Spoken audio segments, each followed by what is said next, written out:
अपना तोता यहाँ ले आ, मेरा तोता उसे सब सिखा देगा, देखना सुबह शाम दोनों जिक्र खुदा ही किया करेंगे। तो औरत बड़ी खुश हुई और तोता ले आई। मौलवी ने देखा तो वो तोती निकली। खैर मौलवी ने दोनों को एक ही पिंजरे में रख दिया। तोती ने कुछ दिन गाली नहीं दी, लेकिन तोते ने भी अल्लाह अल्लाह करना छोड़ दिया। अब मौलवी हैरान, ये क्या हो गया, ये तो दोनों ही चुप हो गए। उसने पूछा तोते से, क्या हुआ, अल्लाह अल्लाह क्यों नहीं कर रहा? तोता बोला, काहे करें, इसीलिए तो करते थे कि एक मादा चाहिए थी। तोती से पूछा, तू क्यों चुप है?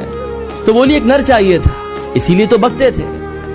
तो ना तो अल्लाह अल्लाह करने वाले को अल्लाह अल्लाह से कोई मतलब था, और ना ही गालियां देने वाले को गालियों से कोई मतलब था। दोनों के काम हल हो गए, झंझट मिट गई, जो चाहिए था वो मिल गया। तो ये मतलब की दुनिया है, यहाँ सब मतलब के लिए किया जाता है, फिर चाहे वो मतलब खुदा से ही क्यों ना हो, मतलब निकलने पर उसे भी छोड़ दिया जाता है।